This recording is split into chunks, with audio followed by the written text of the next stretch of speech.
Yeah, hi. Alrighty, ladies and gentlemen, it is time for your late night AEW Dynamite review. So it's the last Dynamite of 2021 and the last Dynamite on freaking on TNT. TNT there. Yeah, TNT. You know how they've always been freaking bragging, they're on TNT. They said, we used to have a company here 20 years ago and whatever. Now look at it, trying to profit up being WCW when they're not WCW. And because their show is not good, they're going to TBS because for God's sakes they can't, they're not worthy. You know what I mean? And also, this is to prevent their scheduling from freaking failing, or whatever. So, TBS, ladies and gentlemen. They're going to TBS there, and, who really cares? If anything, they're gonna get, less viewers now, apparently. Because few people literally watch TBS than TNT, because TNT is their number one, freaking channel. So, they're getting to the second thing. But whatever. Let's see what happens. We'll see what happens there. But anyways, let's talk about freaking AEW.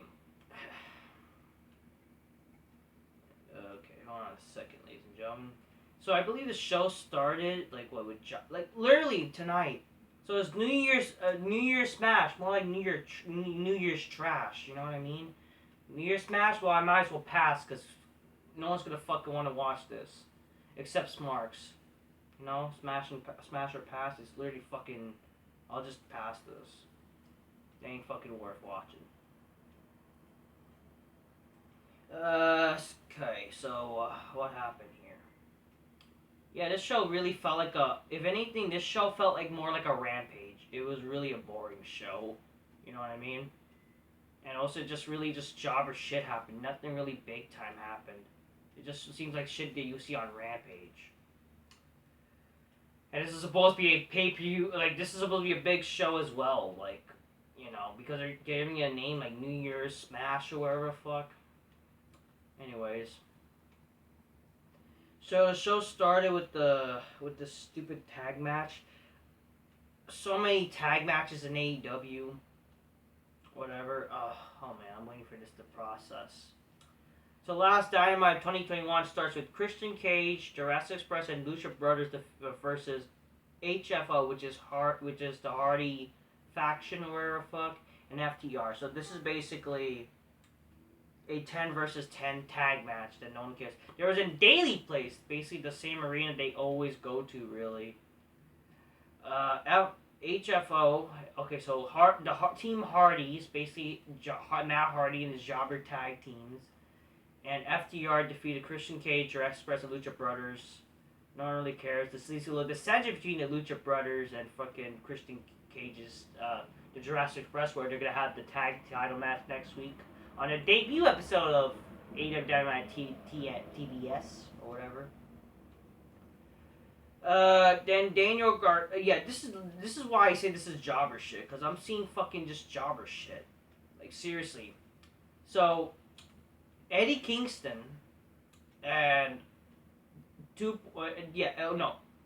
Garcia 2.0. Who the fuck is Daniel Garcia? Why is this guy all of a sudden some star that freaking people pretend to give a fuck about, So Daniel Garcia and 2.0, who literally looks like the Young Bucks, they're in WWE and we're supposed to pretend to give a fuck what the fuck these guys are, defeated Eddie Kingston and Santana and Ortiz. After match, Garcia hits Santana with the ring bell. Then Chris Jericho makes a return and chases them off with a bat. Then for some reason there's a little dissension between Eddie Kingston and Chris Jericho because, oh yeah, I didn't need your help, blah blah. Who the fuck cares? And there's a little dissension between the faces. Why? Whatever. It makes no sense, honestly. MJF tells Warlord that he needs to qualify for the face of a Revolution ladder match, and wants Warlord to win and relinquish his TNT title opportunity to him. Says he's been distracted and doesn't want to be distracted anymore by Punk and wants his eye on the prize. Basically, he wants to be a TNT champion now. MJF brings in Matt Sterling and reveals that in Wardlow's contract that if is with MJF and not AEW, and that whatever title opportunities Wardlow gets goes to him instead. So basically, this dissension between Wardlow, like everybody's having dissensions. Like what the fuck? Wardlow defeats legendary jobber man Colin Delaney. Yeah, Colin Delaney, ladies and gentlemen. He's in AEW, still being a jobber. That's But the thing is, the sad thing, Colin Delaney has more name value than a lot of these jobbers in AEW. I'm not saying he should be a fucking champion because he looks like a fucking jobber, but fuck, this guy literally looks more like not just a star. The guys literally have more name value than a lot of these guys, but whatever. Adam Cole Gay declares that he, Bobby Fish, and Kyle O'Reilly are the paragon of AEW. Fuck, I don't know what to say. It sounds dumb. Kyle says that he knows Bobby has his back, but questions if Cole has his or if it is like the last time. Basically mentioning NXT and I don't know. Whatever, it is what it is. I don't care. This is just and yeah, literally they're gonna be the main event. Like I don't know what to tell you.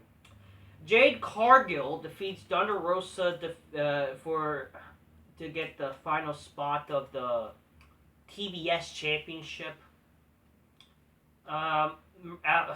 She won because of Mercedes Martinez, some disgusting bitch, some disgusting she-hulky bitch, who was in WWE. She was part of NXT and she was in the Retribution team. She made her AEW debut, and no one fucking cares. And yeah, then Ruby Soho tries to fucking makes the save and whatever, and I don't care. So next week is gonna be Ruby Soho versus Jade Cargill for the TBS Championship, which is the women's mid-card title, and I don't really care. I'm kind of pulling for Jade Cargill. As much as she's a She-Hulk bitch, I'd rather her win than that disgusting fucking blue-hair bitch. Or fucking BuzzFeed bitch. What's her, like, Ruby Soho? I'm gonna run anyway. And she's fucking disgusting. Fuck her. I mean, who they're both, like, I don't give a fuck. You know, just, but whatever. God forbid an attractive bitch like, let's say, like, Anna Jay, or Allie, or Penelope Fords, or whatever. Fuck them. Let's have fucking disgusting She-Hulky bitches. Or fucking, yeah, like, who cares, yeah. CM Punk says this is his first time to be in, that he's been in Daly's place and thinks of his friend Brody Lee. Punk says last year he saw AEW did the tribute show and says to himself that one day he wants to be there. So basically, apparently because of the Brody Lee tribute show, he thinks that he wants to be there. He mentions Brody... listen, I'm not... Like, it is 1 year after since Brody Lee passed away. But, like, it's like every time they mention Brody Lee, like, this, they're kind of, like, really trying to think that this is... They're relying on this fucking name. Like, listen... I like Luke Harper, or John Huber, Brody Lee, but really, keep mentioning him, it's like fucking seem like you're trying to be desperate, like fucking let the guy rest, but whatever.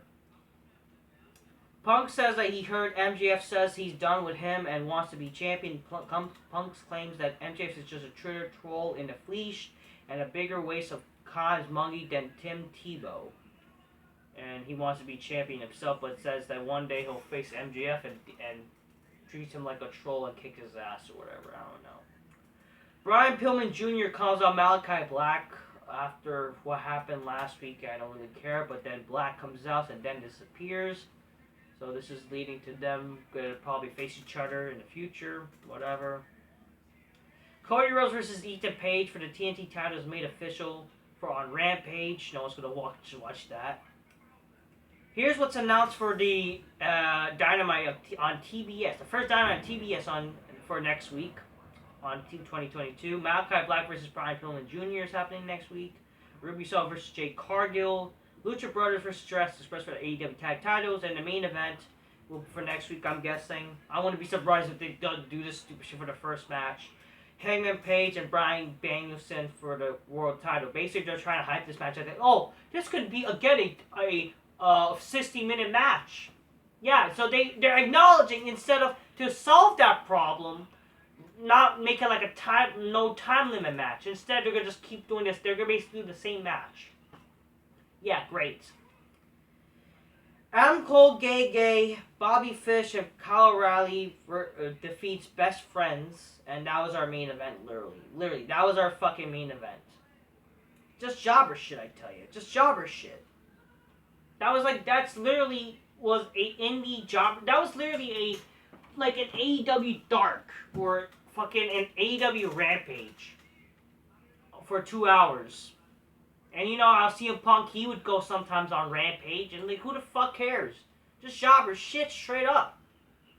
I don't know what to tell you. All I'm to say is I'm pretty much done. I don't really give a fuck. Okay. So that was the last Dynamite for TNT. New Year's Smash or whatever, I'll just pass. It was because it was trash. And yeah, for the last Dynamite of 2021, it just goes to show that majority of AEW is just shit. Okay? It's just shit. This was literally a perfect example. Very few things. If anything, it's very few things that are positives unlike WWE. And I'm not saying this because I'm not a WWE fan. I'm not being a WWE fanboy. Okay? Because I fucking hate WWE. And it's just a darn shame that AEW is not that good. People claim that AEW is good, but they're just a bunch of smarks because they like this stupid gay style of wrestling. But the reality is, this is shit. It's not, wrestling is not same. If really wrestling was thriving, this shit would still be on TNT, not going to TBS, okay? Overall, fuck AEW, it's garbage, it's ghee. Fuck Sunny Kiss. Fuck Nyla Rose, and whatever, and fuck everything, and fuck just wrestling. Just fuck wrestling in general, there's gay shit going on. I'm just curious, motherfuckers. Drink your close by Newsy. I couldn't drink this because I forgot to put a fresh one in the fridge, and that's cool enough, so you can just enjoy the site. Drink your close by News. Aspire to make some bitches go, oh shit, especially on New Year's. Till next time, peace. Yeah, bye.